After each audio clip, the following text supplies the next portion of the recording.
So I will start off introducing Rabbi Walker. I hope that you got a chance to read her bio.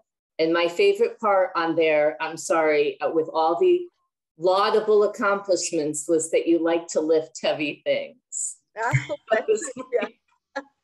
Favorite part. So I will turn it over to you, Rabbi, and I'm going to keep making my so I can't see the share screen. I'm going to turn it over to you, and I will put our prayer up there. Hi, everybody. Hello. Just waiting for the screen share. Okay, so I hope you will.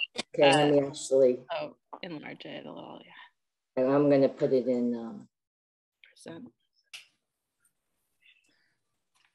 Want us muted or? Yes, please.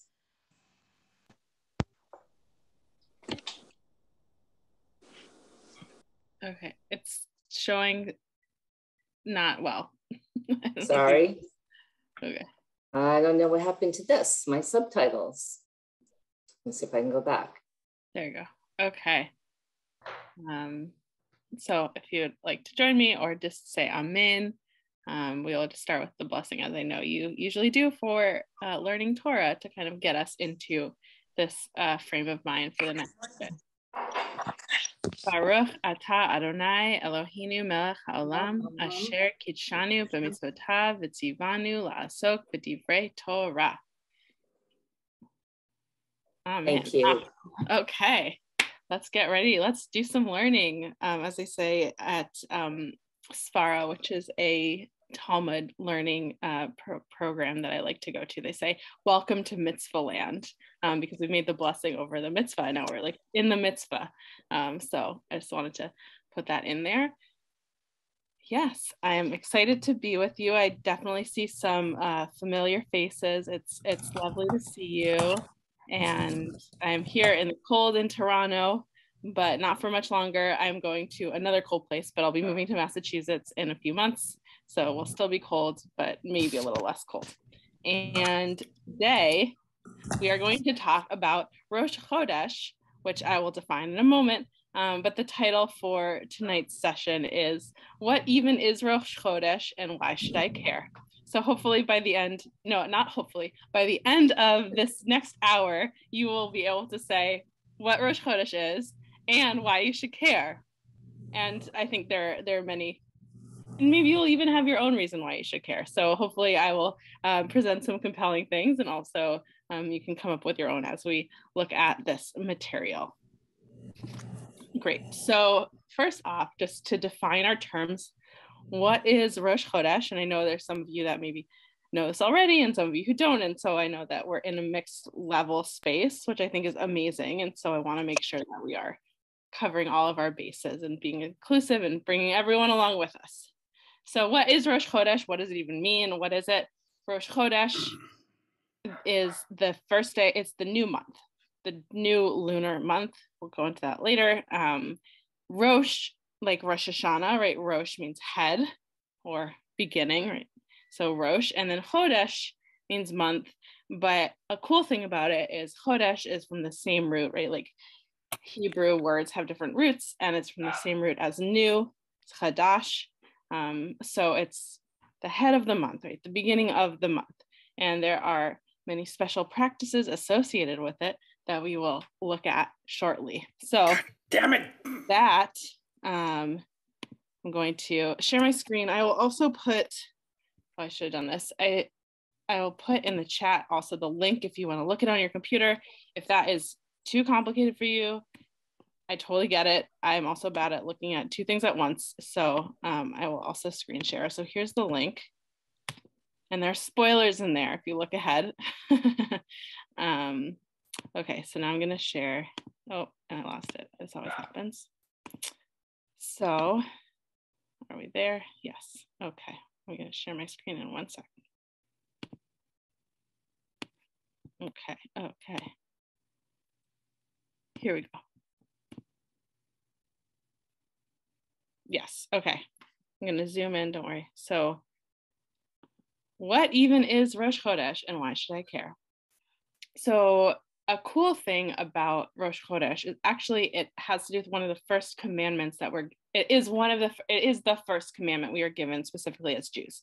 So in Genesis, right, we get certain mitzvot, certain commandments that are more general, that are kind of directed at everyone, right? So like, the famous pru urvu, be fruitful and multiply one, which that's a whole other conversation, right? That's one of the first mitzvot in the Torah.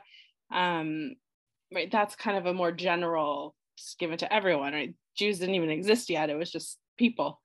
And this one is the first commandment that's actually given right before the last plague happened. So the people, it's like this very dramatic time. This was in the Torah portion maybe a month ago. But it's like this very dramatic time, and they're getting ready to have the 10th plague, right? The death of the firstborn, high drama. And then all of a sudden we take a break and we get this. And so I'm going to read it in the English. Sometimes I include Hebrew, just if that's your jam. If it's not, just ignore it. But here's what it says. It says, God said to Moses and Aaron in the land of Egypt, "This month shall mark for you the beginning of the months. It shall be the first of the months of the year for you." Right. So, and the Hebrew, HaChodesh Hazel Lachem, right? This month be to you. And it's all about marking time. And so here specifically they're talking about Nisan, which is the Hebrew month that Passover is in. And that's actually the first month, which is a little confusing, right? Because we have Rosh Hashanah, which is when the year changes, but actually the first month is in Nisan, so usually around April. So Tishrei, which is the month of Rosh Hashanah, is actually month 7. Yes, it's different, but I like it. It means that we have a bunch of different New Years. But so it's about marking time, and Rosh Chodesh is really all about marking time here. And so then we have this commentator Sforno, who I like what he says on this. And so he says, "From now on, these months will be yours to do with as you like. This is by way of contrast to the years when you were enslaved, when you had no control over your time or timetable at all. While you were enslaved, your days, hours, minutes even, were always at the beck and call of your taskmasters." So there's kind of this question of, okay, why is this the first commandment for the Israelites? Why is this the one? And Sforno, who's answering, it's because it's really significant, because this is marking freedom, right? How can you be free if you don't have control over your time? So here we are marking time and saying, okay, we can set aside this time for ourselves. How did it start? Yeah, so we can set this time aside for ourselves because we are free. And kind of a question that goes along with this. And I meant to say, if you want to like share thoughts in the chat as I'm talking, please feel free to use the chat. And I can usually monitor it pretty decently well at the same time. But yeah, like, I don't know, does this idea about time and marking time resonate with you at all around, freedom and time? How do we control our time? Do we feel like time is ours? Or there are times, I think of things like this, right? You got to set aside this period of learning, and you're saying, this time is mine. This time is my special time to learn Torah. And it's so amazing that you can set that aside and say, okay, this is for me. Even if there are other things calling me, even if I'm not always in control of my time, I at least have moments where I can take control. And that's kind of also a little theme of the Jewish calendar, is having that time to say, okay, we have this bit of control of our time to set aside to do something different than we always do in our lives. Okay, so I'm going to stop the share for a sec. Great. So are there any kind of thoughts or reactions to that first little piece? I know we haven't delved deep into Rosh Chodesh yet. Don't worry, we have a lot of time left. Rosh Hashanah, yeah, right. And Rosh Hashanah is technically Rosh Chodesh. It is the first of the month of Tishrei. It's a 2-day Rosh Chodesh. Yeah, Alyssa, if you want to unmute yourself.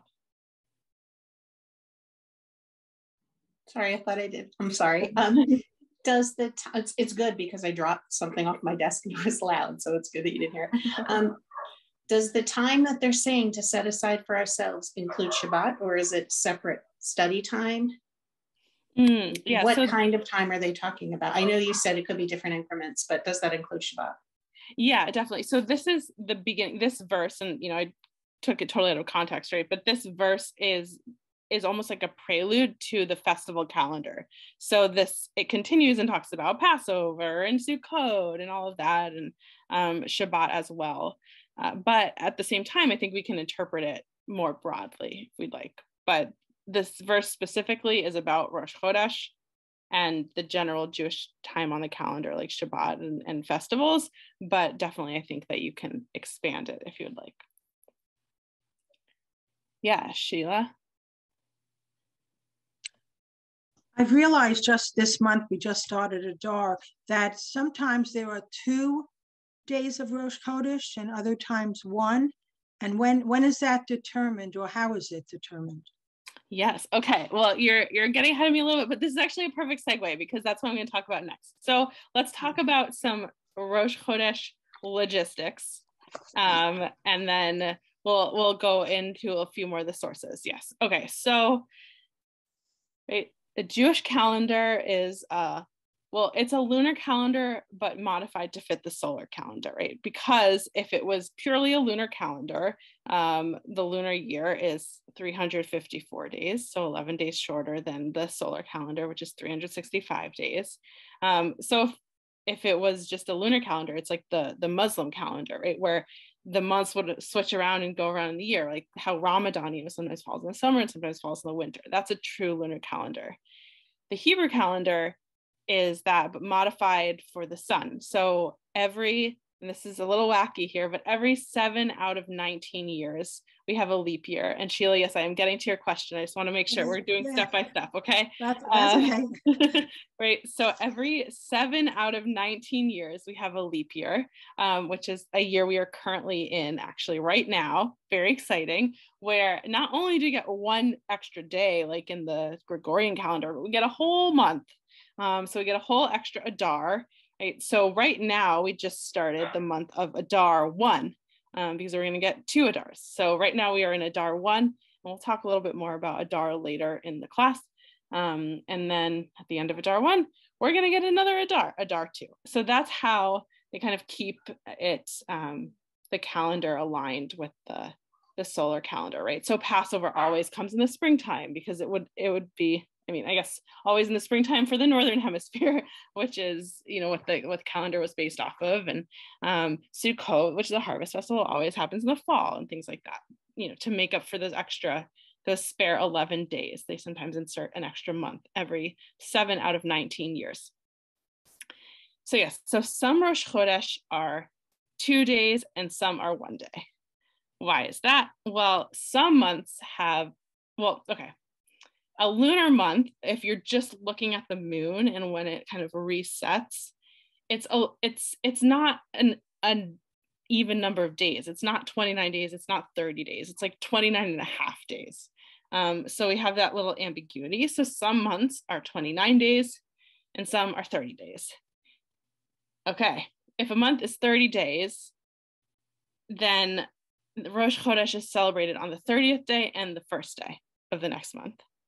If a month is 29 days, Rosh Chodesh only gets celebrated on the first day of the new month. Okay, so there you go. So we have some months that are always going to be 2 days of Rosh Chodesh, and some months that always have 1 day of Rosh Chodesh, meaning that some months are always 30 days long, and some months are always 29 days long. And I don't know, you can Google the list. I know Adar always has a 2-day Rosh Chodesh, and others don't. And then there are 2 months that actually fluctuate. So the Hebrew month of Kislev and the Hebrew month of Tevet fluctuate. So sometimes they'll have 29 days and sometimes they'll have 30 days. And why is that? Well, again, it's, because the cycle isn't totally even. And then also with the Hebrew calendar, there are certain rules about when holidays can and can't fall. And this is, I can totally nerd out about it, and I'm not going to go down the rabbit hole. But just to say, if this is something exciting to you, if you want to nerd out on the calendar, do some Googling, like find there'll be lots of great articles for you. But there are some rules. For example, Rosh Hashanah can't be on certain days. So it can't be on a Sunday, it can't be on a Wednesday, it can't be on a Friday, right? So in order to make sure that that holiday doesn't fall on those days, sometimes they'll have to like add an extra day in the calendar to make sure to push it off, right? If it looks like Rosh Hashanah is going to fall on a Sunday, okay, like let's add an extra extra day to Kislev and make it so it becomes a 2-day Rosh Chodesh, and things like that. I mean, now it's the calendar isn't set year to year in that way. Now, you can buy these books that have all of the dates of Passover for the next 1,000 years, right? You can do it, it's done mathematically. But that's why, it's just to make sure is if the month has a 29 days or 30 days, and then also just where things are falling on the calendar, if there needs to be an extra day in a certain place or in another place. Did that answer your question, Sheila? Okay, great. Yes. So those are kind of the logistics of what we're talking about. So Rosh Chodesh is the new month, and it's also when it's a new moon, right? So it's not when it's totally dark where there's nothing, but has to be a little sliver, and that's how it used to be figured out when the new month was, before it kind of just got all set and mathematically figured out and calculated like it is now. There was, I'm kind of getting ahead of myself, but it's okay. There were people who would stand and be witnesses and watch for the new moon to see when they saw a tiny, tiny sliver, and they would go to the rabbinic court, the Sanhedrin, and be like, we saw the new moon. It's Rosh Chodesh. And then, well, you'll see the process in a moment. But yeah, so it was when the moon was just the tiny, tiny sliver, right? Because it became a new moon from it being totally black to having that little sliver. Okay, I have some questions, so I'm gonna read them. So someone asked me, why do we celebrate the new year when it's actually Nisan? Okay, so this is a fun question. So there's actually multiple New Years in Judaism. So there's a great source. It's actually Mishnah Rosh Hashanah, the first one, and the first chapter. I think it's like first chapter, first verse. And so there's the month of Tishrei, the new year of Tishrei. That's all about. It's both about counting the reign of kings. Like if you're counting in years, you do it from Rosh Hashanah to Rosh Hashanah. And it's also the new year for the year. And, we have all of the Rosh Hashanah festivities.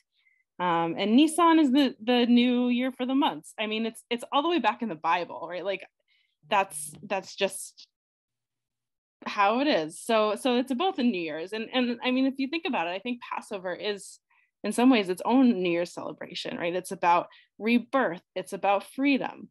So I think it's cool that we have these two different things. And then of course we have, oh my gosh, sorry, I'm having. Bishvat. Thank you. I was going Tisha B'Av, and I was like, that's so wrong, because there's a source that mentions Av in a little bit. But yeah, so Tu B'Shvat, the new year for the trees.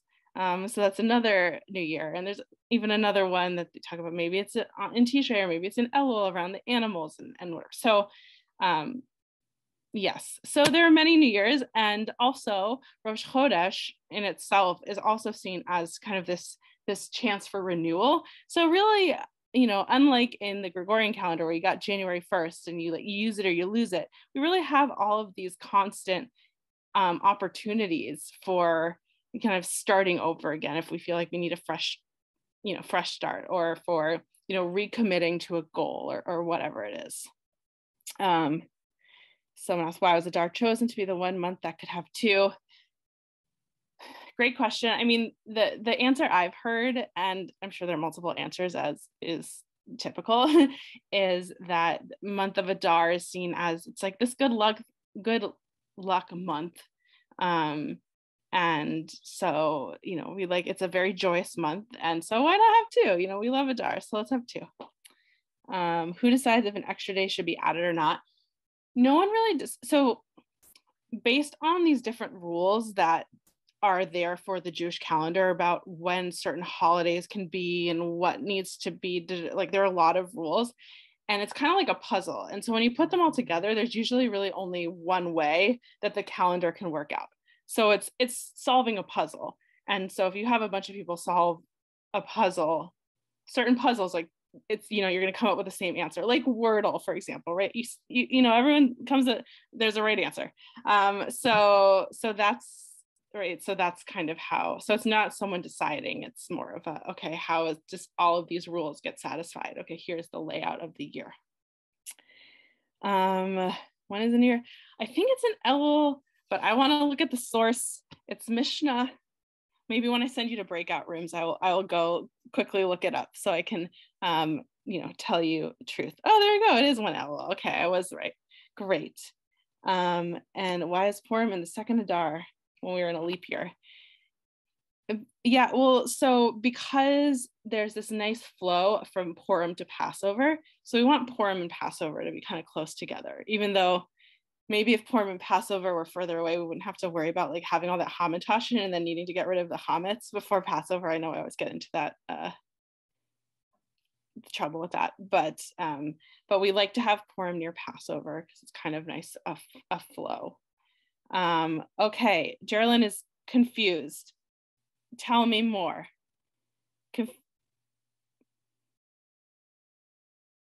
Because I'm sure you're not the only one if you are confused. What are we confused about? Rosh Chodesh, about the calculations, about everything? Go ahead and unmute, Geraldine. Yeah, you're muted, so I can't hear you. Questions that'll be, I'm new.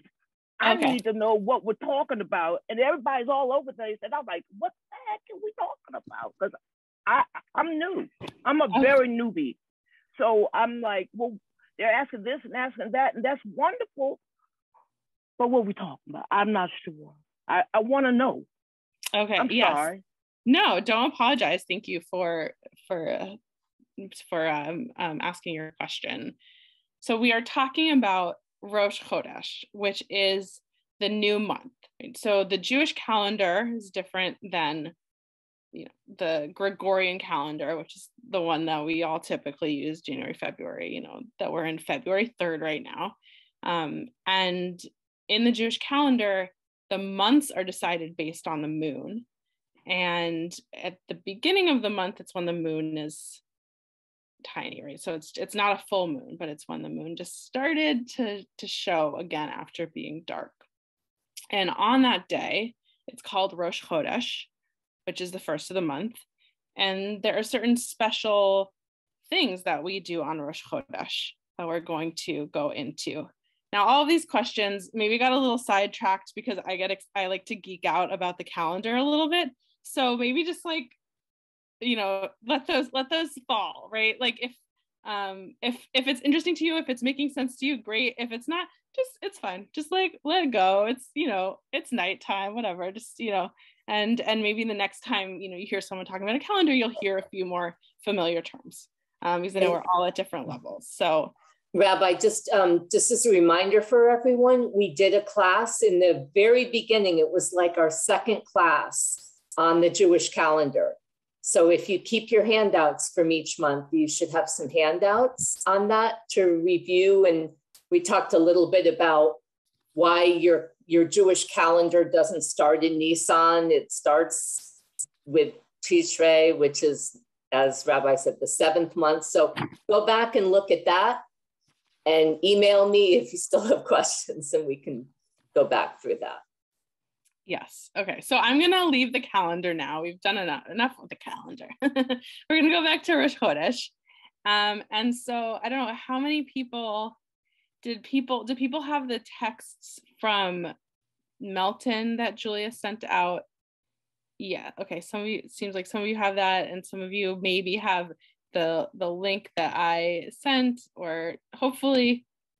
So what we're going to do now is we're going to look, here's the link again, if you need that. We're going to look at these texts from the Torah that are about Rosh Chodesh, which will say, most of them, it'll say new moon or new month.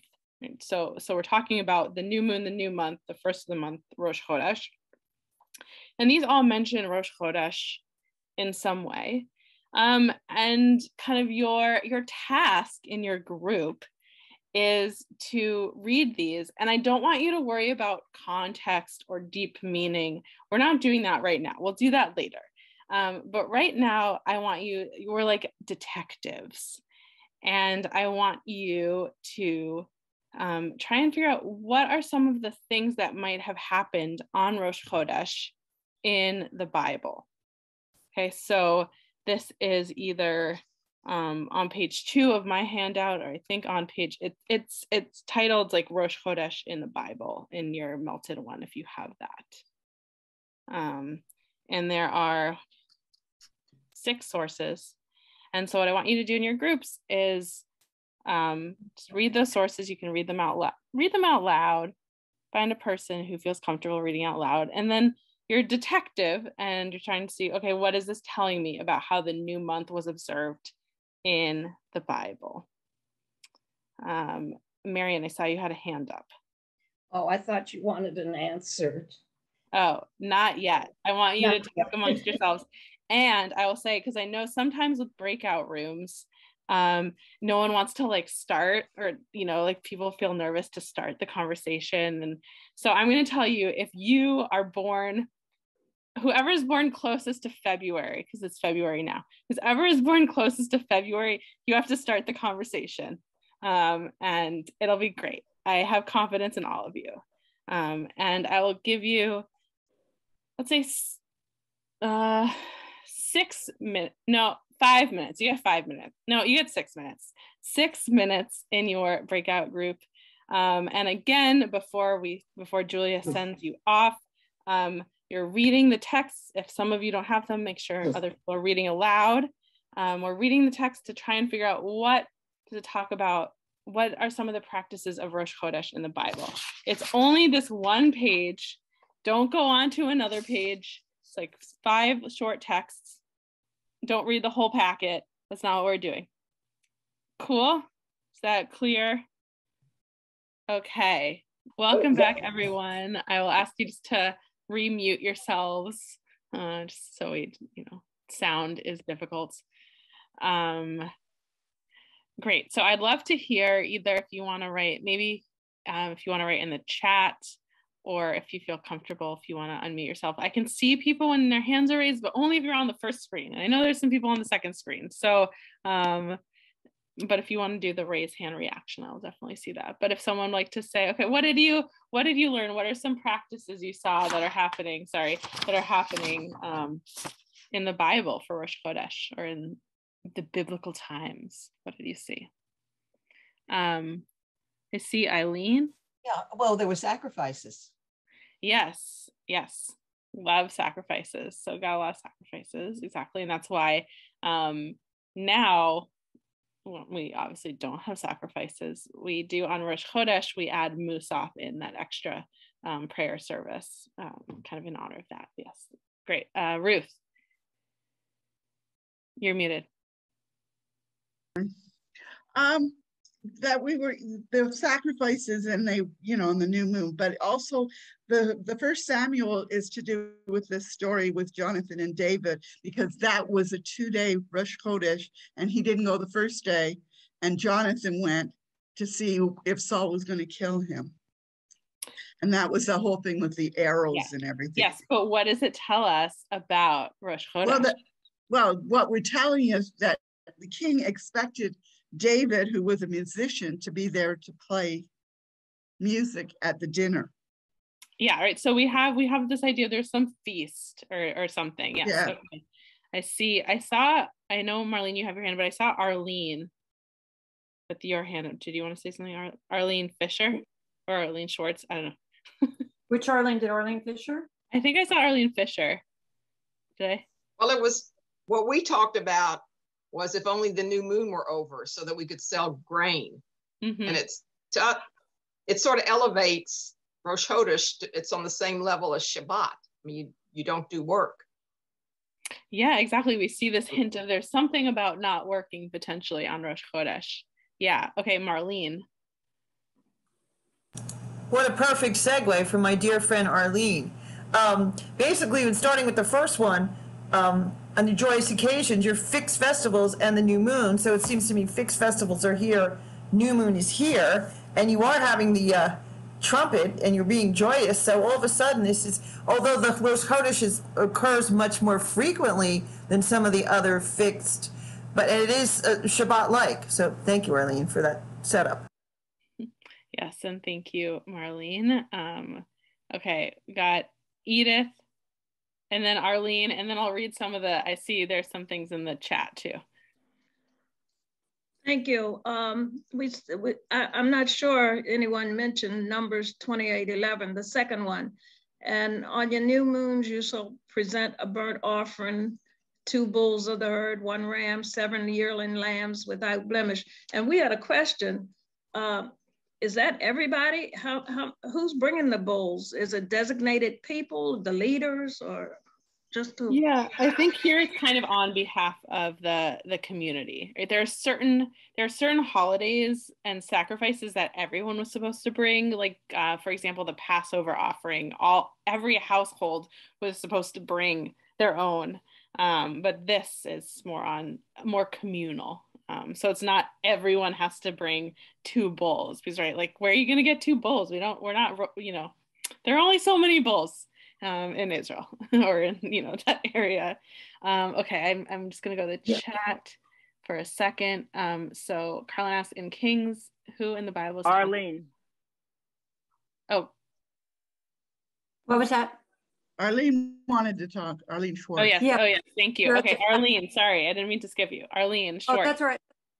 With if only the new moon were over, it seems like there's such a dissatisfaction in that they really didn't want to partake in this with not working.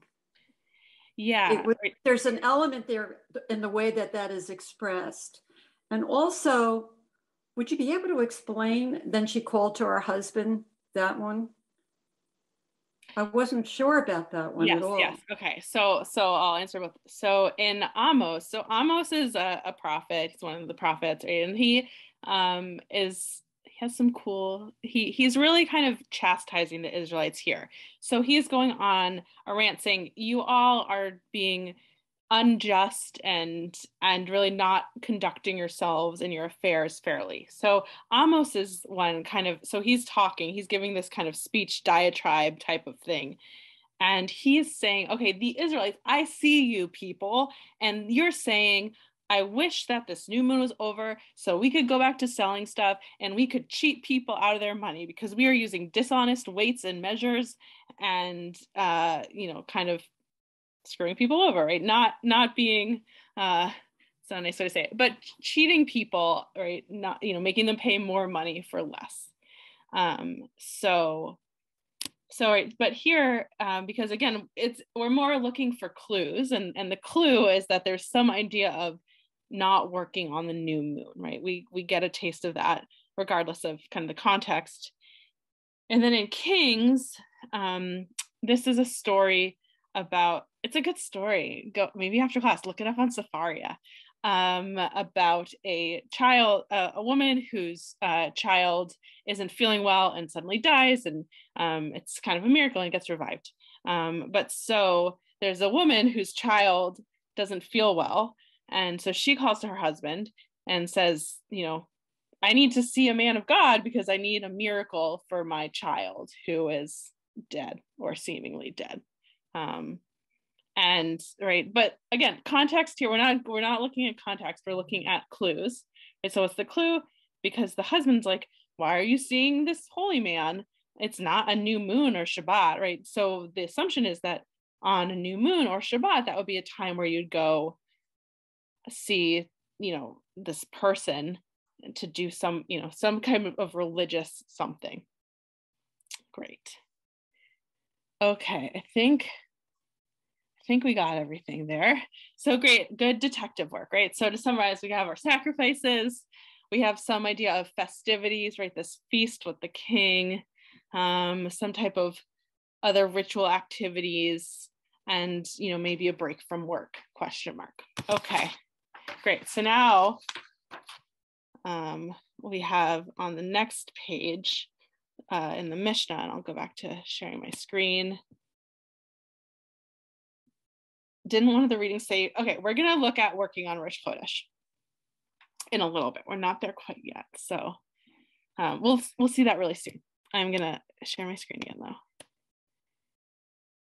Is this it? I think this is it. Okay, great. No, we're not there yet. Okay, so we looked at Rosh Chodesh in the Bible and then in the Mishnah, and we're not going to go in depth into this, but again, the Mishnah is a later text. It was compiled around 100 CE. First, it was passed down orally, and then between 100 and 200, it was written down. And so Rosh Hashanah is the tractate, the subject of these sections of Mitzvah, of the Mishnah. And a big part of it is about Rosh Chodesh, because again, Rosh Hashanah is on Rosh Chodesh. So it's really important that you figure out when Rosh Chodesh is, so that you can start the year at the right time, or back in the day when it wasn't all just set. And so how would this go? As I mentioned earlier, you would have people who are looking for the new moon, for when that sliver reappeared. And then you would have to have two people. You needed two witnesses. You couldn't just have one. You need to have two trustworthy witnesses who saw in the sky that sliver of the moon. They would go to the rabbis and they'd say, I saw it, it's a new month. And the rabbis would say, okay, great, it's a new month. And then of course they didn't have cell phones or phones or really any efficient long distance communication, but they did have fire. So this is from the Mishnah, and it kind of gives us a little taste of how they communicated. It was Rosh Chodesh a long time ago. And so I'll read it for you. How would they light the torches during that earlier period to communicate that it was Rosh Chodesh?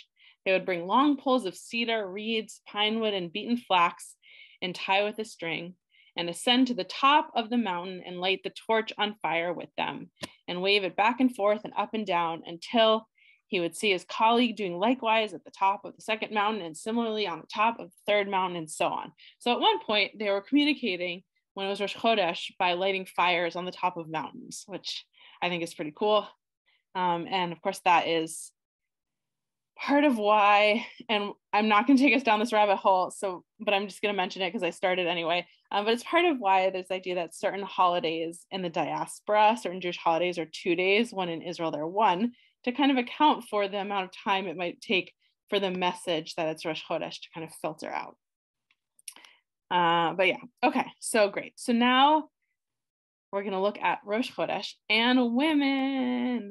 And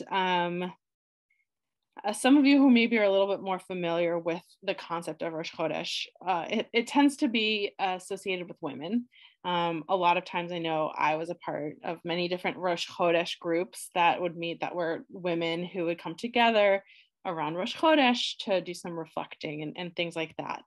And so we're going to look at why Rosh Chodesh and women. And I will add that women of the wall, who I imagine many of you are familiar with, who pray at the Kotel at the Western Wall on Rosh Chodesh. I think part of why they chose Rosh Chodesh as the day that they were going to do these prayers at the wall is because of this association with Rosh Chodesh and women.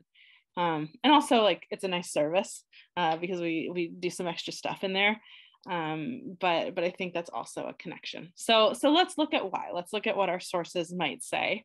And here is one potential reason, but of course not the only one. So this is from Pirkei to Rabbi Eliezer, which is a midrashic work, but you can also find variations of this in other sources as well. And some background, this is around the golden calf. Right, so we're back in we're in Exodus, and right, Moses has gone away, the leader has gone away, and people are getting nervous, as rightfully so, I would say. They're getting nervous that their leader isn't going to come back, and so they decide they need to build a golden calf. They need to have something kind of tangible to grab onto. So they're going to make a golden calf, and yeah, so that's the background to where we're kind of coming into this story from. Okay, so it says, when the Jews asked Aaron to make them a golden calf, Aaron said to them, remove the rings that are in the ears of your wives, right? Because they need to melt down gold to make this calf. The women, however, did not agree to give their jewelry to their husbands. Rather, they said to them, should we make a calf which is an abomination and has no power to save us? We will not listen to you. God rewarded them in this world so that they keep Rosh Chodesh more than men do. God also rewarded them in the world to come, that they will be renewed like the new months, as the verse said, your youth shall be renewed to be as light as an eagle, right? So to break that down, right? So this midrash imagines when you know, the men are asking women for their gold jewelry, and the women say, no, I'm not giving you my jewelry. This is not a good idea. I'm not a part of this calf making project. I don't want to be a part of it. And because they weren't a part of it, they get this reward. And what is the reward? Is that they get to keep Rosh Chodesh more than men do, which means that there are lots of like practices associated with women at Rosh Chodesh, right? They're connected.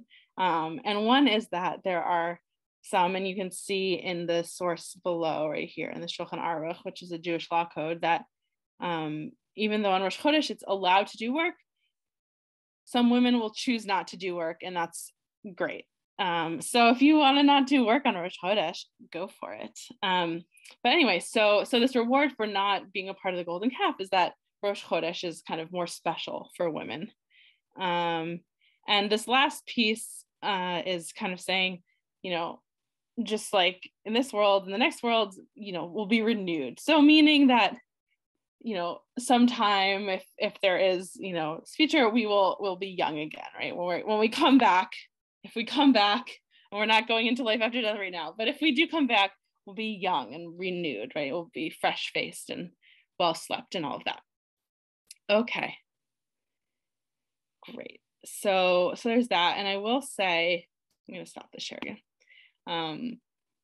So that's just one of the reasons why Rosh Chodesh is associated with women. I mean, I think there are other reasons as well. The more like biological one, right, where it's like we're talking about a cycle, like this lunar cycle has to do with like menstruation, and so there's definitely like some connection there as well, I think.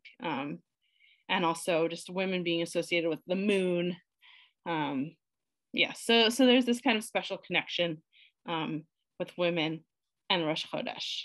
So you have any questions, thoughts on this piece?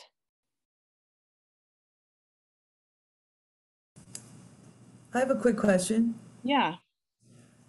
When Rosh Chodesh was actually 2 days, the women not working for 2 days, did that create hardships in the family or in the work situation? I mean, it's a good question. It seems like it's not kind of an official, like you can't work at all. So maybe, you know, they would do some of the things that they needed to do. It's also the definition of work according to kind of this type of work, or when we're talking about Shabbat type of work, or the type of work we don't do on festivals, you can still do certain things around the house to maybe keep the household going. And that's what most women were doing. So even if they weren't necessarily doing, you know, melacha, which is the word for work, even if they weren't doing that, they were probably still, you know, they're still taking care of the kids, which it was probably like the biggest thing. Well said, Rabbi. Yeah, but also, right, we have all our other festivals where we sometimes manage to not work for 2 days or 4 days, or, you know, the holiday season with Rosh Hashanah, Yom Kippur, Sukkot, we somehow manage. So maybe we're just good at being more efficient on the other days when we do work. Great. Any other? I think I saw someone else wanting to speak. Okay. Great. So, I have too much material for too little time. It's okay. It's great. This always happens. So, just deciding what we're going to do. Okay. So there are lots of special things that we do for Rosh Chodesh. If you're going to services, we do Hallel the week before, the Shabbat before Rosh Chodesh. There's always, except for before Rosh Hashanah, there's always going to be a blessing for the new month. And that is on page 4 of the sources you were given. It's called Birkat HaChodesh. We're not going to read that. You can read that later. It's very lovely. So you can think about that. That's your homework. It's not really homework, but there you go. And so now I wanted to do, because Julie and Ellen, when I was speaking with them about what I should do here, you wanted something practical to take away. And so I want to talk to you about Rosh Chodesh and about kind of modern observance of Rosh Chodesh beyond just, okay, like we're saying Hallel in services if we're going to services. But it is a special time to reflect and kind of think of what we want to do for the next month. And maybe some of you are a part of a Rosh Chodesh circle. If you're not, like, grab some friends and make a Rosh Chodesh circle. It's a really lovely thing. I love being a part of them. And there is a website actually that kind of helps with these Rosh Chodesh circles. And I think it's aimed at millennials, but I will argue, I am a millennial, I will argue that I don't think there should be like age limits on those things, because I think even though maybe it's like a new take, it's still relevant to everyone. And so maybe you'll like it, maybe you won't, but it's called At the Well. I'm gonna write that in here. Oh, Ritual Well is also great. But this is At the Well. And I think their website is like at thewellproject.org, I believe.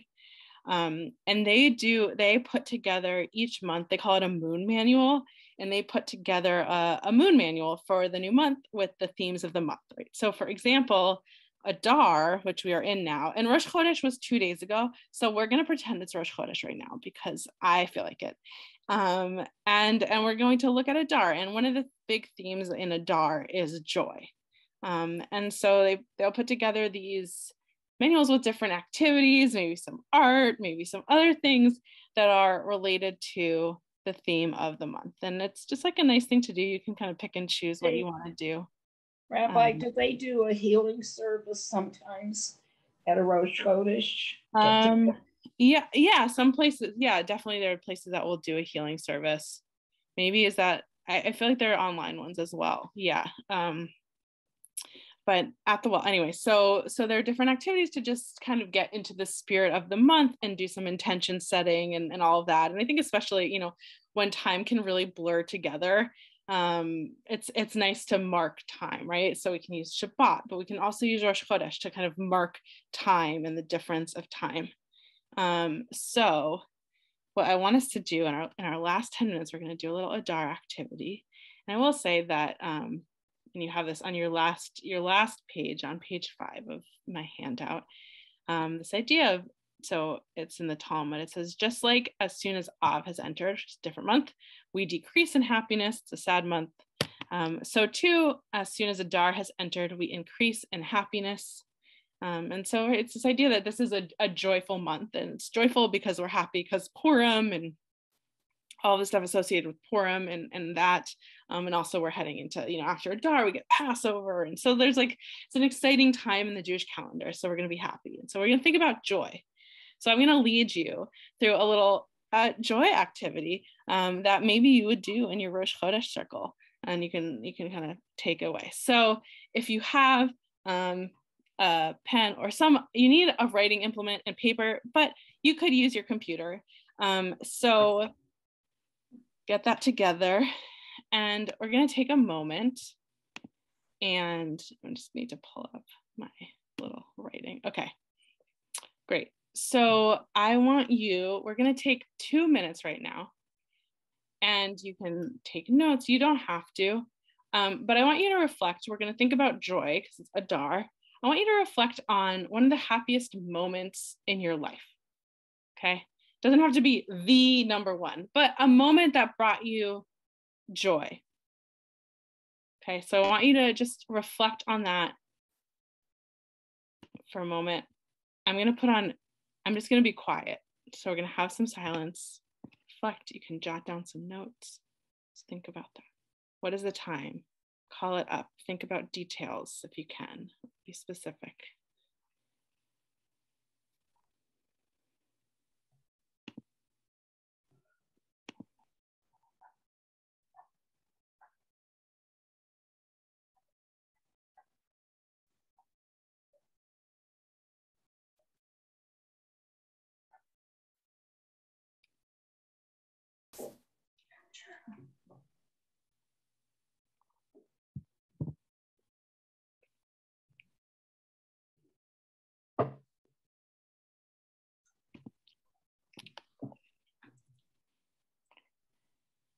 Okay, now I hope that maybe there's like a little bit more smiles already. But now what I want you to do is, if you feel comfortable in the chat, don't write the specific thing, but I want you to write a word or two that describe like any like happy or joyful word that are associated with those memories or not. Something we're gonna do kind of just get some joy words out in the chat. Maybe words that came up for you when you were thinking about it, writing. Birthday, yes. Exhilaration, grandchildren. It happened. I'm gonna write fulfilled. All right, love, funny, laugh, excited, total happiness, wedding. Phew, yeah, relief, happy grandchildren, serenity, beautiful, birth of children, made it, incredulousness, confirmation, giving joy to someone I love, warmth.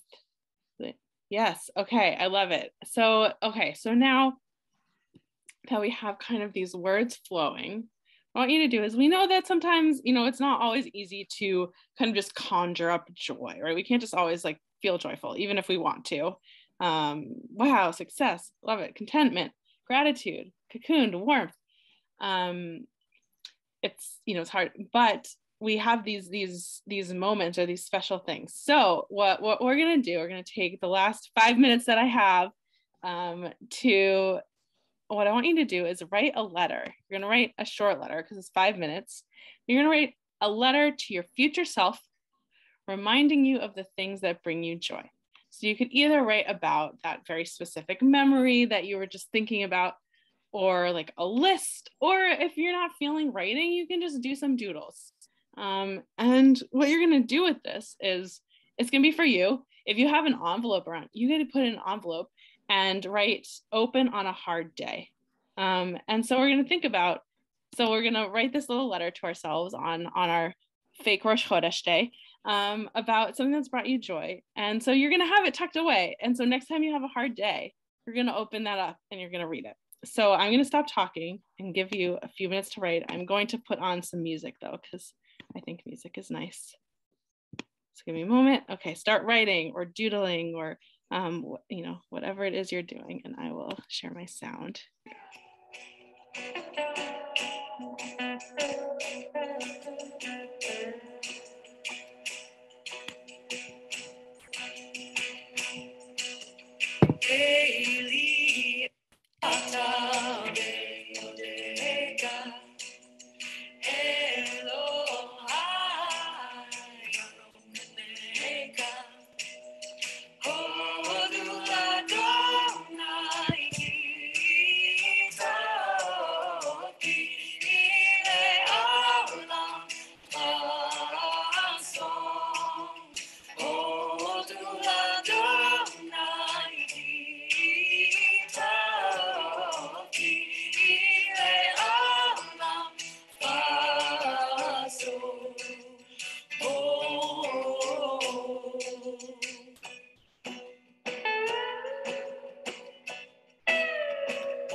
Okay, I know it like hurts me to end the song early, but yeah, that's Deborah Sachs-Mintz singing Eliata, which is a piece of Hallel, which is appropriate because we sing that on Rosh Chodesh, but it's also feels very joyful. So yes, maybe you're done writing your letter, maybe you're not. You can finish it at later today or something else, and hopefully that was a time that like brought you a little bit of joy to start off this month of Adar, when we get to be joyful and happy and all of those things. Yeah, so thank you for learning with me and coming on this Rosh Chodesh journey. And yeah, I'll hand it over back to Julia. Thank you so much, Rabbi. And it was, we specifically planned this class to be near Rosh Chodesh, so it was even more meaningful. And I just wonder if you would stay on. I mentioned to the class in my letter that we need to do a class photo for the new Outlook magazine. So what I'm going to do is, if you will stay on, if you don't want your picture to be published, turn your camera off for a minute. If you don't mind, move in close to your camera so we can see your picture in there and it's not covered up by your name. And I'm going to count to 3, and then that's going to turn the screen capture on. So, and then I'll just take the screen grab from that. So, all right, ready? 1, everybody smile. 1, 2, 3.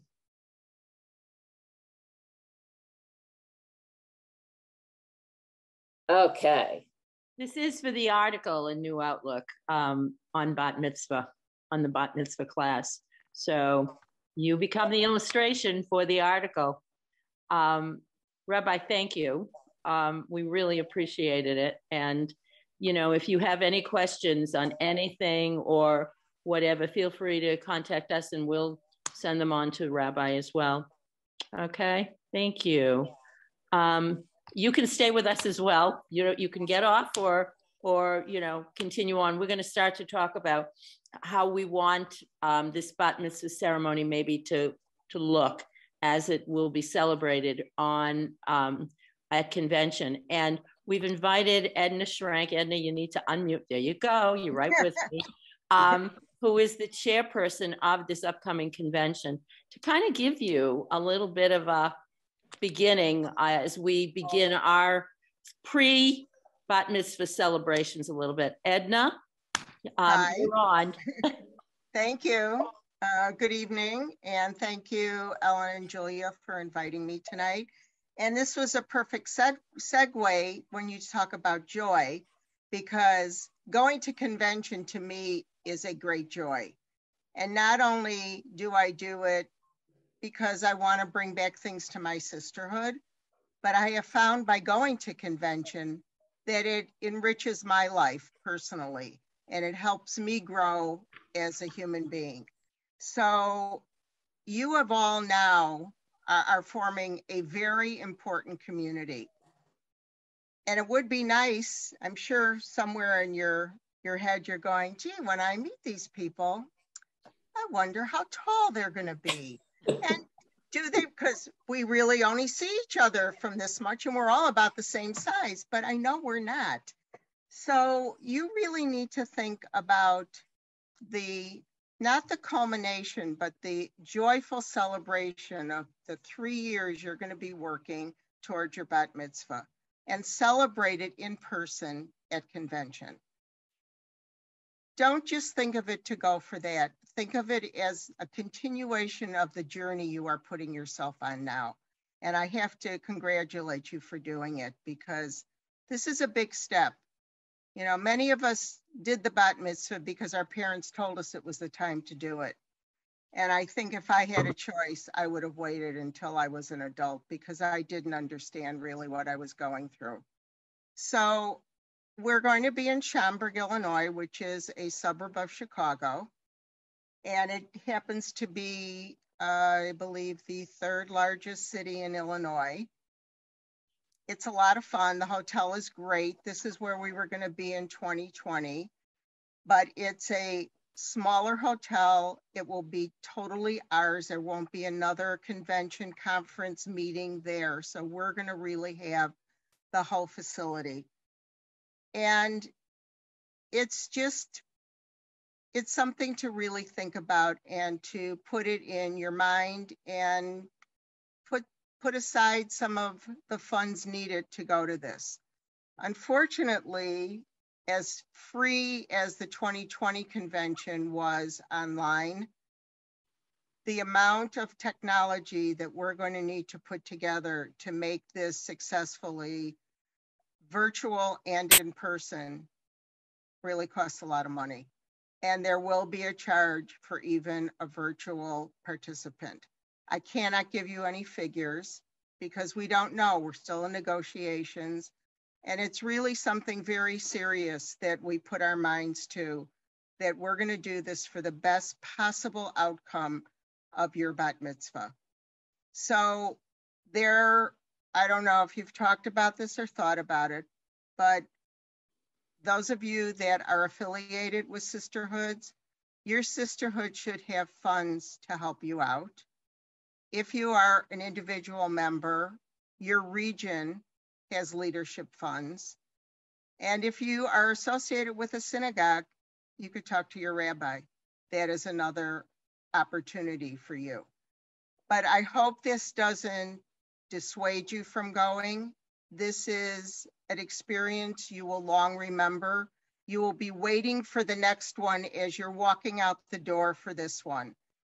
And as a person who didn't go to conventions before Baltimore, and I was a sisterhood president for one sisterhood, then moved to another synagogue, and that's when I started getting very active.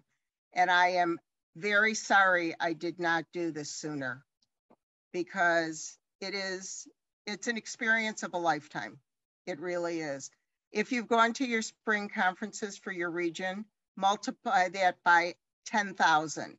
You will not believe what you will see, and you will be meeting people and getting to know them. And it's incredible. And I have to say, because I see Carol Simon on, and Carol, as an international past president,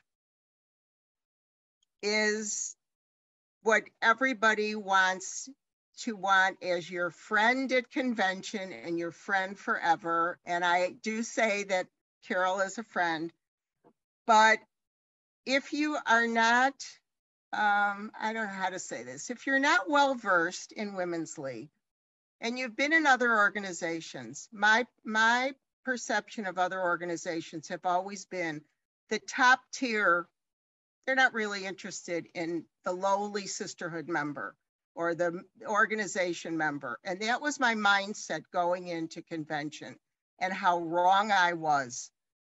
It didn't matter what title you had after you. Everybody's there to have a good time. Everybody's there to welcome you. Everyone is there to make sure your experience is the best you will ever have. There's an ulterior motive. What's going to happen when you're having a good time? You're going to go back and tell everybody, you missed something. You need to come to the next one. So we are so absolutely thrilled that the Monday morning of convention at Shachrit, you will be celebrating your bat mitzvah. And we cannot think of a better way to have our first service at convention. So if you have any questions, I am available at all times. I will put my email in the chat. The dates, excellent question. Wednesday, July 19th, 2023 through, Sunday, July 16th through Wednesday, July 19th. Wednesday is International Board Day. So if you happen to be going with somebody that's on International Board, your convention will go through Wednesday. Other than that, it will end late on Tuesday.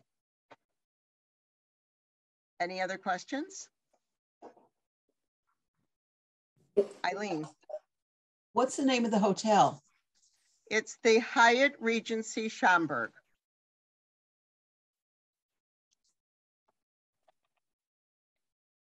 It's very close to O'Hare. It's like 15, 20 minutes from O'Hare at the most. I hear it's gorgeous. I know my husband has stayed there years ago when he worked for Motorola. Well, they're doing a lot of work, and what we like, it's not this huge hotel that you're going to get lost. It's very easy to navigate. The woman that we are dealing with is a dream come true. She wants this to be the best ever, and we're very excited about it.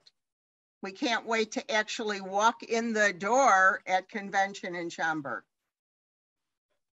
What I said to Edna when we met, was it just yesterday? Yesterday. Is, so many meetings, Julia. The thing about convention is you don't know what you don't know. You don't know how incredible it is until you go to one of these. And I was reminded at that meeting that we have two other, not only was Carol Simon international president, but she was a conference chair, a convention chair too. And Faye Laveson too was a convention chair. So they know all the inner workings, and we really want to find a way. I really appreciate all of your responses to my question on, it wouldn't be a bat mitzvah if I didn't do this. And of course, we may not be able to get to do all of those things. We're going to find a way, like Edna mentioned, we're going to have the service on the Monday morning. The convention is July 2023. So it's a year and a half, a little bit less than a year and a half from now. The people that mentioned that they want to have aliyot or read a section of the Torah, we're gonna, wow. Yeah, that's pretty amazing. Wow. 1976. That's amazing. Sheila. How many women attend the conference? I haven't been to one before, but I look forward to this one. Well, that's an excellent question, because our world is completely different than it was than the last one we held in person. There could be 400 women there, and we have rooms and space to accommodate that, and that would be great. So it's a very nice number of people. I will tell you, I'm looking around and I see a lot of familiar faces. And they are familiar mostly by being on 3 times a week now, Makom B'Yachad. 90% of those people, could be 95% of the people, I have never met. But these are now some of my closest friends. And I cannot wait, right, Ruth? You're shaking your head. I cannot wait to put my arms around them. And Marion, and Nancy, who came into Chicago for something, and we met, and it was like we had known each other for our whole lives. This is what this community does, and you would be doing yourself a disservice not to have this personal connection. It would enhance all the studying you're doing, and the joy that you have gotten out of the studying will be enhanced by the joy of being in the same room, Hamilton, the room that it happened.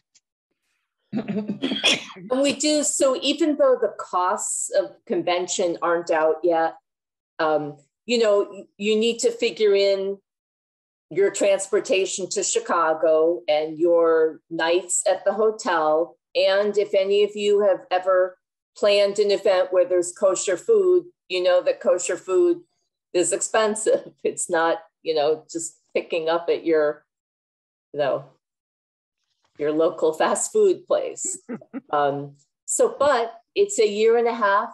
There is time. And like Edna mentioned, there are other sources that you can go to. Rabbis have discretionary funds. Your sisterhood or your region should have scholarship money, and any kind of combination of that. Carol. I just want to remind everybody that the registration and everything includes the meals. So it's not like some of the other Jewish organizations you may have gone to a meeting that you have to pay for the hotel and registration, your meals. We include that. That's part of the package. So keep that in mind too. And just, you know, it's a gift that you give yourself. There's nothing better than being a convention. Nothing. Right, Corinne? Thank you, Nothing Carol. better. Absolutely. In addition we were to all the classmates. Remember, classmates. A long time ago, yes. So I mean, In there's addition- nothing like praying and learning with thousands of other women. It's just the most unbelievable experience. The first convention I went to was in Philadelphia. And that was there were some men around. We had invited the chancellors at that time, Chancellor Eisen and Rabbi Artson. They were there, but it was like 3 men in a room of 800 women praying. And I will never forget that experience of, first of all, seeing all the women with their talitot and tefillin in the morning. And we want to build some kind of ceremony into it's, we're still talking about it, but we'd like to do a talit ceremony like the kids do, before the service. If you have a talit, even if you've worn one before, still some kind of ceremony, or if you want a new one or you've never worn one before, we want to build all that in because we want that bat mitzvah experience for you. Edith. I have 2 questions.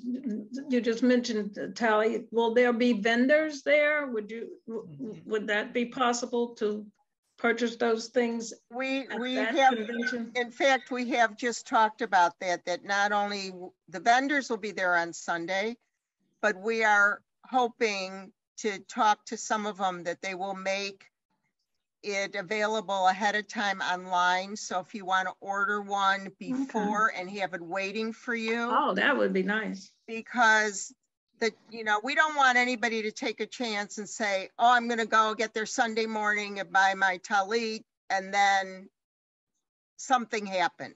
So that is first and foremost with vendors that have talitot. We want it available so you can shop ahead of time. There's also the link that's been in Women's League Week for Women of the Wall. Yes. And so if you're interested in that, you can look at the Women of the Wall talitot. I think they have 4 different. And then Eileen posted pictures, Eileen Rubin, of all the Women's League people wearing their talit from Women of the Wall, which was really nice. The other thing I'd like to just mention to you, while we certainly hope every one of you will be there in person, we know your families are not going to be there. We are going to make sure that they will have the experience of seeing you have your bat mitzvah virtually. Because that's very important. Not only are your Women's League family important, but your family certainly is important to be there with you. That's amazing. Much appreciated. It's a wonderful world we live in now. With the click of a mouse, you can be all over the world, and many of us have at times. And it will be recorded too. So because this is Shachri, it'll be starting at 7:30 in the morning Central Time. So, wherever your family is, if they don't want to get up at 6:30 or 5:30 on the West Coast, they can still join with you. They can still experience it with you. And of course, if you don't go in person, we're working that out. So you will still have that experience too. You will, we have to work it out with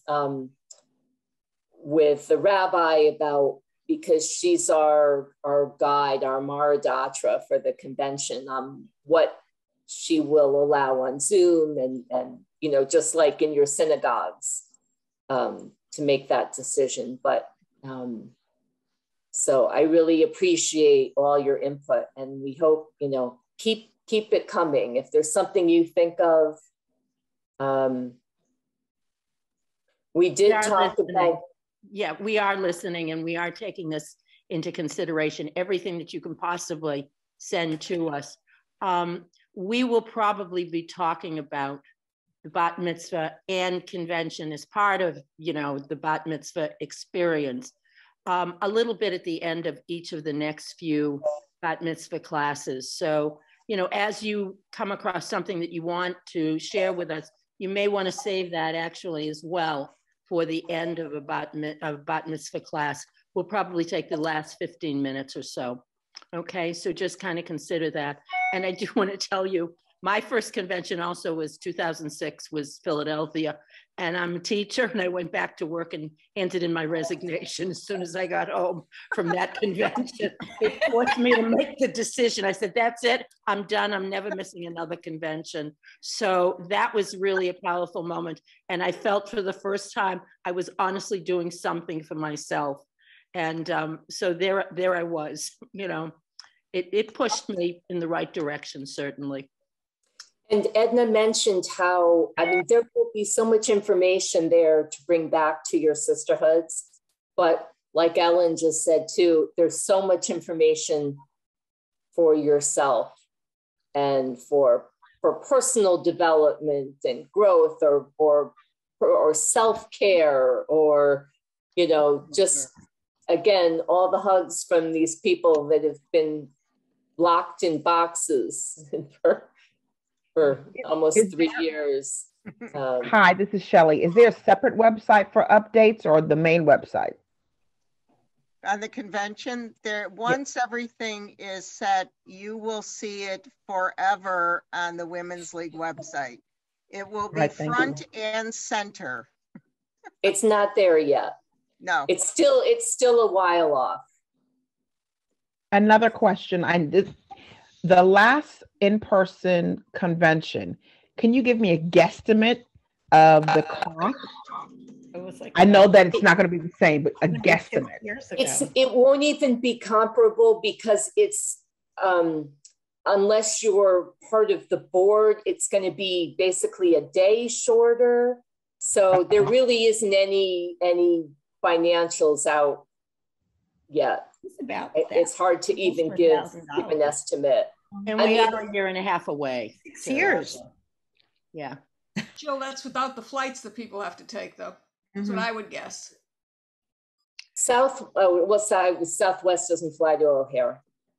No, yes, it does now. It does. It does now? It does. I flew to depends on where you are. I flew one way from O'Hare and one to Midway when I was there in October. Yeah, Midway has lot more flights, but O'Hare, Southwest does go into O'Hare, but I think it's just limited venues, Everything, if you're looking at flights anyway, everything's limited today. Hopefully, maybe in a year and a half, things will open up. Right. Things are going to change drastically in a lot of ways. Right. Yeah. Hopefully for the better. And logistically, Midway is a lot far. It's an hour away. O'Hare is right there. Also, just to let you know, it was very purposeful on our part to invite Edna tonight after discussion of Rosh Chodesh, because, and you made the segue certainly of joy, but I think to get into the sense of a Rosh Chodesh, this becomes another Rosh Chodesh for us. And it really does take us from the joy, and it takes a lot of the things that we think about as a holiday for women. This is, and I cannot say this enough, this is something where it's an appropriate place for us to have the bat mitzvah celebration, whether it's in person or virtual, whatever.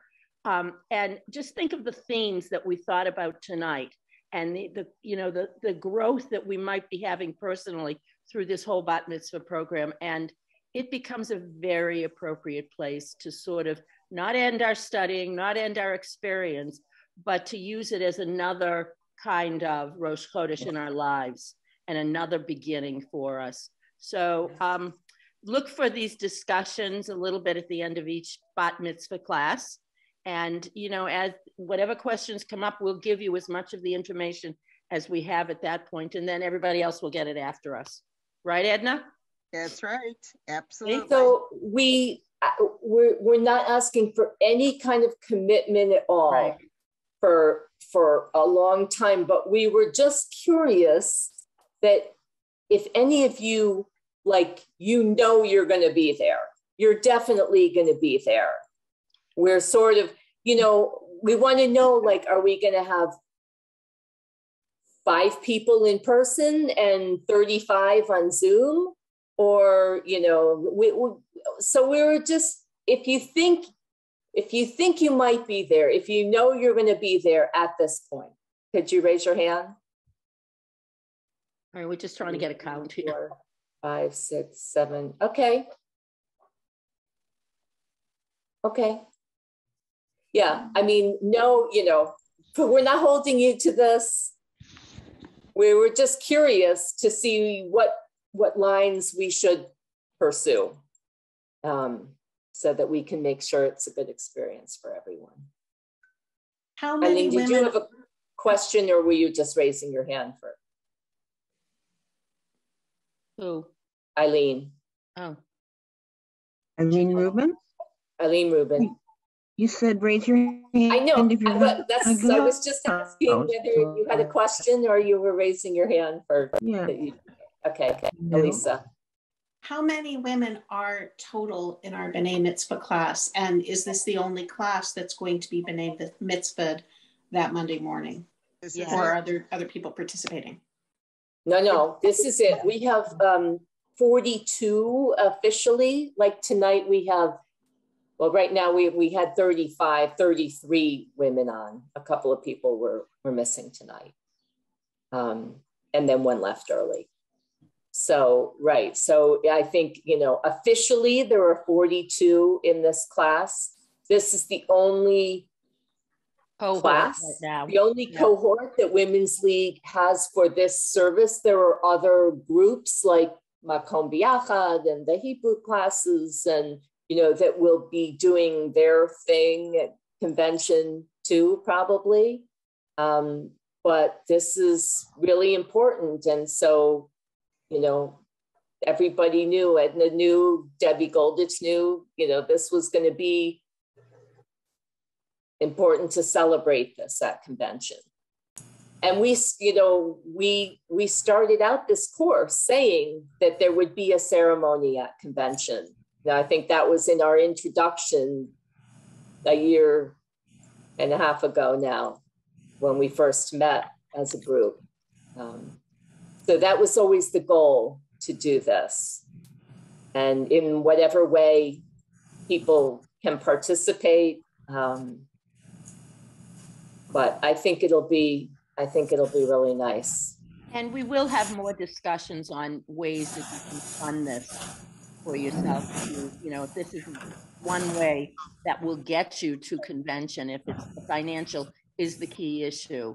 I know Debbie Goldich is coming on to talk one night about some of the ways in which you might be able to generate some funding and so forth. And, you know, everybody's here and wants to be supportive of you in any way. So any question you have on anything here, you know, we'll help you to answer those questions.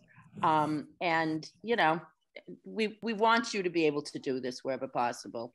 And Shelley, just, you know, like as a ballpark thing, I mean, there's never been a convention that's been like $5,000, you know. I mean, we're not talking, you know, just because people may not have any idea like what the cost is. So, you know, I don't know. I mean, I don't even want to give it out. I don't want to say, oh, because then it might come in higher, but like, it's never been that high. This is only, you know, it's 2 or 3 nights. Sunday, 2 or 3 nights, depending. So, but you'll have a lot of time when the registration comes out. There's going to be an early bird registration that will be, you know, a little bit cheaper than if you register later. And that will be out months before the convention. So it's not like we're going to ask you at the last minute, you know, June 30th kind of thing to be signing up for this. You'll have a lot of time to plan. Ruth. Like usually they have a Shabbat. Like I was wondering, because Toronto's a little far if you don't fly.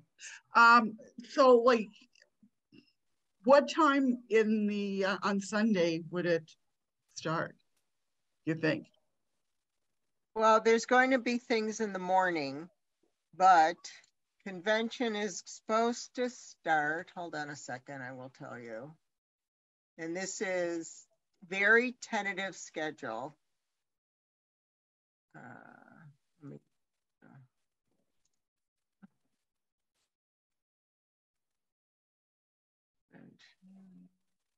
okay. So we're talking in the afternoon. The later afternoon will be the opening plenary. But there will be On things Sunday. in the morning on Sunday. Right. Because like Shabbos is very late on Saturday. Yeah, oh, absolutely. So, you know, depending on when the flights go. Right. Yeah. Because then if we have to stay for Friday and Saturday, you have 2 extra days. So. Correct. Yeah. Is there going to be a Shabbaton? We do not know yet. Okay. That again is in the planning. We're absolutely in the planning stages. Give them an idea what you mean by a Shabbaton. The people who are new might not have any idea. So that would be having a Shabbat experience at the hotel. So people that cannot get there on time on Sunday could stay to have Shabbat, and we'd have services, and we would have the meals, and that would be definitely a separate cost if you wanted to do that. We don't want people traveling in on Shabbat for this convention. There aren't going to be, you know, Women's League police at the airport making sure you don't come in. But, you know, we're a Jewish organization. So if you can get in early on Sunday morning, you know, if not, sometimes in the past there have been, you know, a Shabbat experience so that you could come in early and, you know, and not have to travel late. Like Ruth said, it's July. So Shabbat ends very late on Saturday night. And the regular depending on how far away you are, you know, to be able to get there on Sunday. And then the regular conference ends Tuesday, say 5-ish. Before dinner Tuesday or after dinner Tuesday? Assuming you're not staying dinner. For the Wednesday board. It's before dinner. So it sounds like the travel time. So then you could take your hotel, your flight on Tuesday night. Exactly. So assuming you go you get there Sunday morning, you leave Tuesday evening. So you have 2 nights.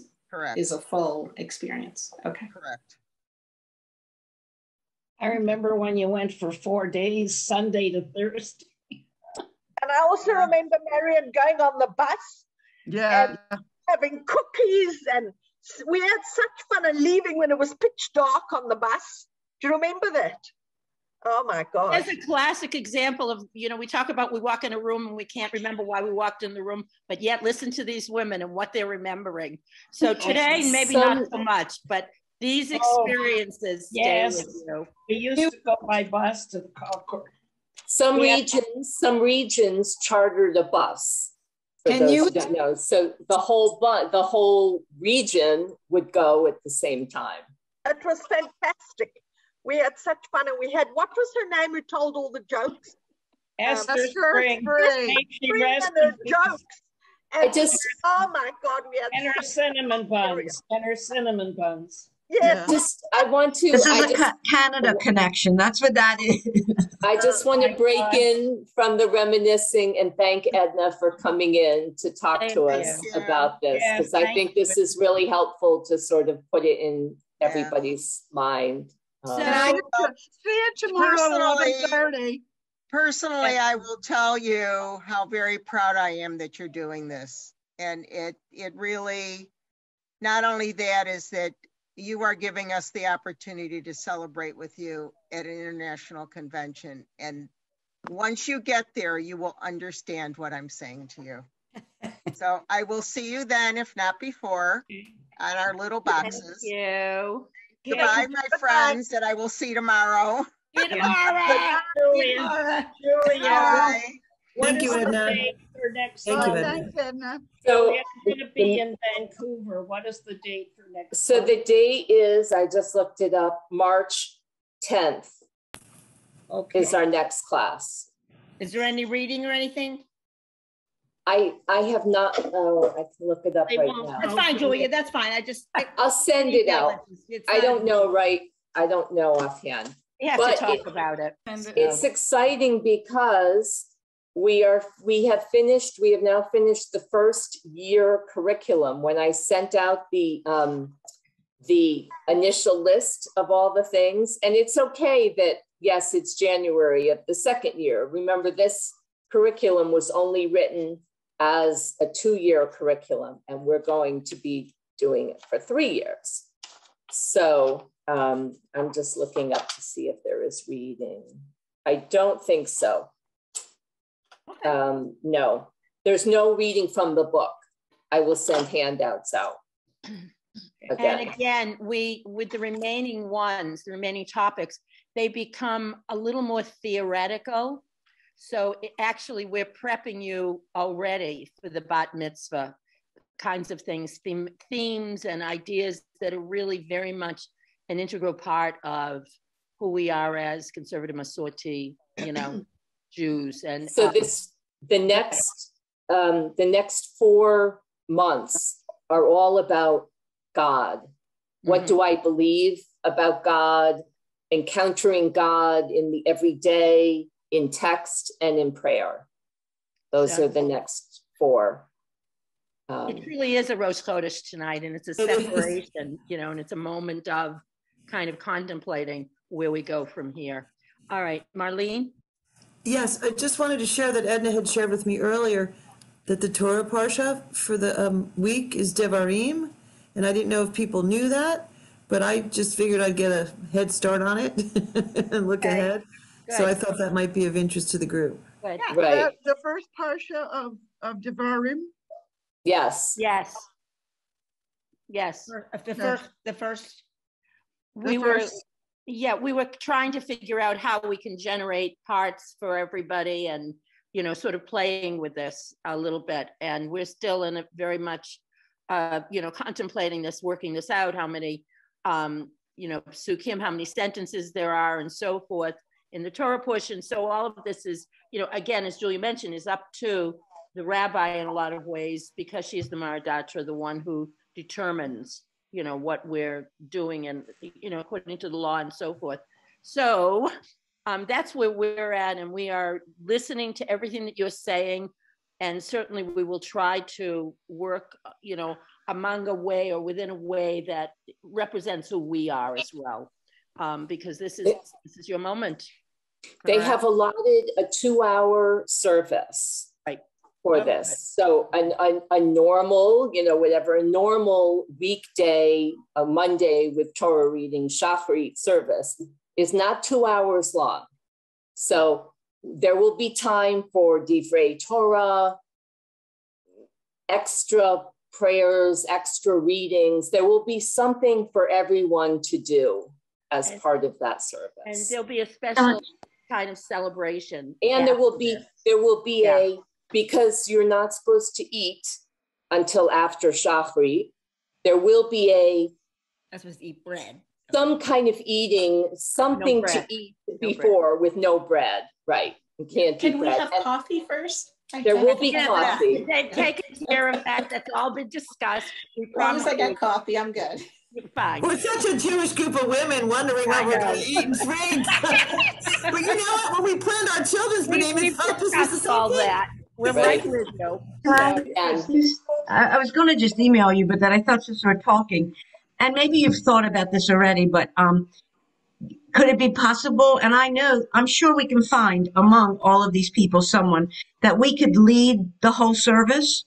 I mean, I do think you can find people. I think I'm looking at Jill. Jill can lead. I can do some things. I think that right now is something that's out of our hands a little bit. There are expectations that the president has certain privileges on appointing. We have tefillot chairs, Debbie and Toby, and we're going to do as much as we possibly can. And you just kind of have to throw your faith in with us that we will try. Oh, yeah, I forgot. I've been and I forgot that, but yeah. It's not Rosh Chodesh, is it? No. Rosh Chodesh is the Wednesday. Oh, yeah. Like if you're staying for Wednesday, that's Rosh Chodesh, but not Monday. At any rate, we'll talk about more over the next few times. There's a lot to discuss. Julia, I just have one question. I mean, this is, for me personally, something I want to do in the next, hopefully, year and a half. I have tried to learn Torah Trupp like 5 times already. Do you know any good program? Just email me, okay? You don't have to tell me right now. Jill, this will all be part of it because we have that already. Okay. I read Torah and I memorized the singing part. Ellen and I sat down this week and we did the calendar through convention. Okay. Now, so the curriculum, we have teachers through next December. Mm-hmm. And then for the 6 months between that and convention, we're going to work backwards and see what we've planned for convention. And then we'll build that into a curriculum. But clearly we can't teach trope to 40 women. I know, I understand that, but I mean, I it'll be built in. And I've read Torah, but every time I've just memorized it. I mean, actually, I think, Jill, and there are no promises on that because we're starting our discussion. Yeah. I think everybody will be exposed to the learning of trope. But I'm saying if there's a program specific, there are. That's good. Why don't you Google it? What it is? So. There are. Google it. Hey. Yeah, that's all I'm asking. Thank you. Faith, you were a chair of convention. Do you want to add anything? We didn't hear from you that much. Do you want to add anything to it? No. As we sign about the service, well, this is very different than we've done in the past. And what do you call it? I mean, usually the honors are given to the chairman, the office, and the president, and the president. Whatever. I'm sure it'll all get worked out, and that everybody will get a chance to do various things. The Torah readers, you have to know how to read the Torah. Right. And and we're aware that there are certain things that have to be respected. There are people that learn the Torah by with tapes or whatever, but I cannot believe that in this day and age there's not a program online that you can learn trope. I'm sure there are. I mean, what we're envisioning is that whoever wants to read Torah, or everyone who is reading Torah, would basically line up, read their line, walk across the bima, walk down, the next person, I mean, we don't know. That's kind of, though, that would give everyone a chance to read a little bit. Jill, once you know the line that you might have to read, your ritual director or your cantor or your rabbi will help you with that. You don't need to have a class. Don't sleep over this. We promise you will have enough time. We worry about the other things, not this. Okay. We also, one idea too was there are women in this group that know how to read Torah. Maybe we would pair up. Maybe you'd get a bat mitzvah tutor. Or we would go outside this group. It wouldn't just have to be, within the group. All things to be determined. I sent you a chat. All right, we are right now at 20 after approximately. Whoa. Goodbye. Shabbat shalom.